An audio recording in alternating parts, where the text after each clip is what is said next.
7. Barrett outside, the switch. Doncic goes, oh, what a great step! And then he hammers it home! Broke his ankles! What's going on, guys? Welcome back to a brand new video. I hope you guys are doing well, as the New York Knicks just came out victorious versus the Charlotte Hornets in Charlotte, the final score being 121 to 106. And I understand Knicks fans that want that higher draft pick. I understand Knicks fans that want to push to the plane or just be competitive to finish out the season. And yeah, the draft pick, it's very interesting. You never know what's going to happen in the lottery, though. So you really don't know what these odds. Like, being a New York Knicks fan, guys, when we were projected to get the number one pick like twice, we didn't end up with it. So I'm kind of just drawn away from that. But we need young talent. We got to look towards the future. We need to build a consistent winner, if you understand what I'm saying. The plan, I really do think that's out of the picture. I know we're not mathematically eliminated, but it's going to be very, very difficult for the New York Knicks to go to the play-in and potentially push it for the playoffs. But my mindset as of right now is, if we're going to suck, I want it to be riding with the young guys. If we're going to finish off the season strong, I want it to be riding with the young guys. If we absolutely just suck ass, I want it to be riding with the young guys or just being competitive. And I thought the New York Knicks did a good job playing the young guys tonight. And this was a huge game for the Charlotte Hornets, by the way. And the New York Knicks came off of a back-to-back, like, just gut-wrenching loss or just a heartbreaking loss to the Atlanta Hawks. Trae Young, what he was able to do to us at Madison Square Garden, once again, just put on an absolute performance. I got to give him his flowers. But then we take on the Hornets tonight on the road. We had to travel. I didn't think we were going to win this game at all. The Charlotte Hornets, they won 5 in a row entering this game. They have young talent such as Terry Rozier, LaMelo Ball, Miles Bridges, Book Knight. Well, Terry Rozier is not as young anymore, but they still have young talent. Like, Kelly Oubre is decently young. They have talent is what I'm saying. But there's still some maturity issues with that team. They're a good offensive team, but there's an inconsistency on the defense side of the basketball of consistently being engaged, and they make boneheaded decisions, you could say, at the end of games or to start off games.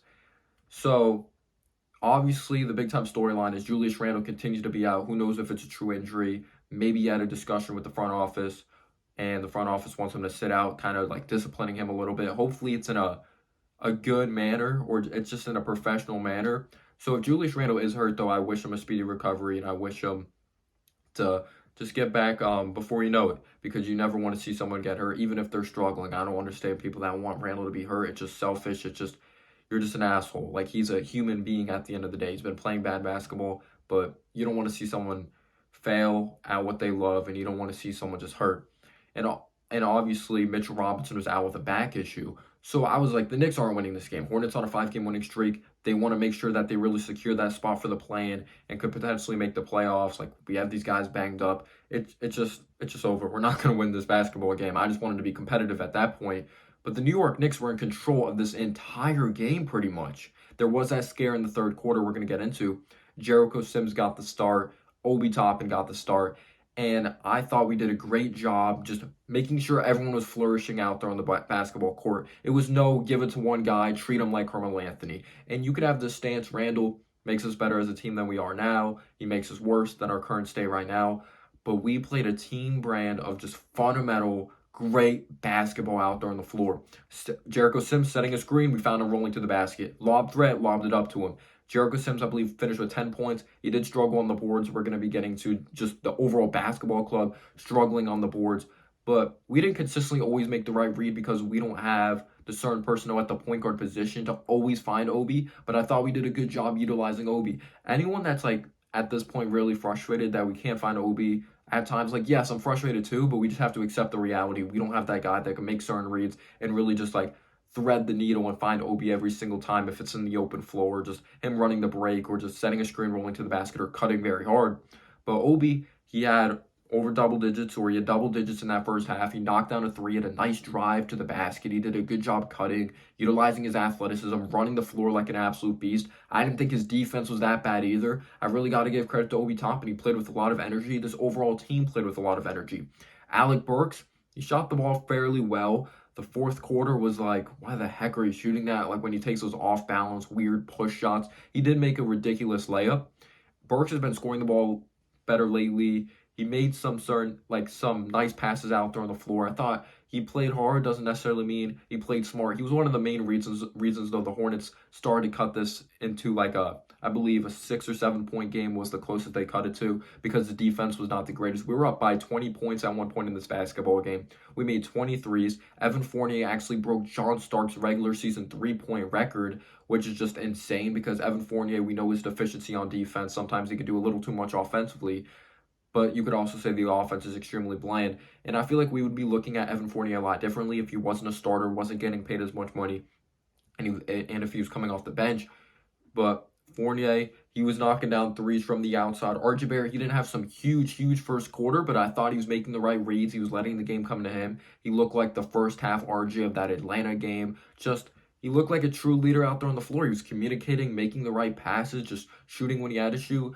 But one thing that was frustrating in the first quarter, actually didn't have a perfect first quarter. I kind of take that back. He was shooting a little, like, too many threes, but there were open looks. I didn't think there were terrible shots. Maybe one shot I didn't agree with when he was on the top of the key, took a dribble, pulled up for three when we didn't really need it. But the ball movement was just absolutely beautiful outside on the perimeter. I just couldn't.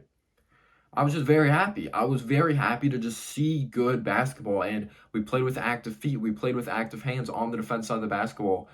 But also, the Hornets, you could say they were missing open shots, but I thought we played pretty disciplined defense, at least in the first couple quarters of basketball. LaMelo Ball still got his, though.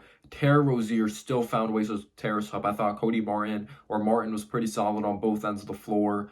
But we did a good job on Miles Bridges. When it looked like Bridges was starting to turn up, I thought we did a good job making adjustments on him. We made good adjustments on LaMelo as well, though, when it came to that fourth quarter, because when that scare came around in that third quarter, we were up 20, and then they managed to cut it down to like a single-digit game. Luckily, it never came down to like a two-possession game or like a one-possession game.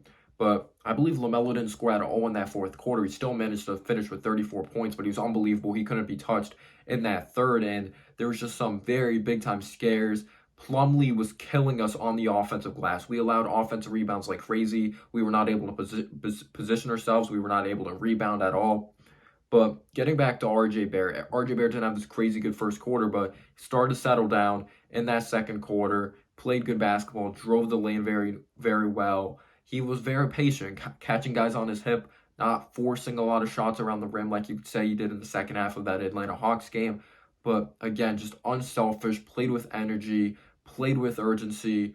The defense was kind of scary, though, towards the tail end of that second quarter because the Hornets were starting to go on a little bit of a run because we were turning the ball over, kind of not taking the best of shots. The defense wasn't the best. And it was just it was the offensive rebounds. It was the turnovers at the tail end. Evan Fournier, when he threw the ball away, and the Knicks, I believe they had the ball in the paint, and then LaMelo Ball stripped him. He had a crafty finish around the rim. But yeah, there was that scare in the third quarter, but I thought the New York Knicks did a very good job making adjustments. You had Miles McBride come off the bench. I thought he played solid defense. He played extremely hard out there on the basketball floor. He knocked down, I believe, 3 threes. He finished with 9 points in this one. Quickly did a great job running the show. 7 assists, scored the ball well. I like the way Quickly played in this game.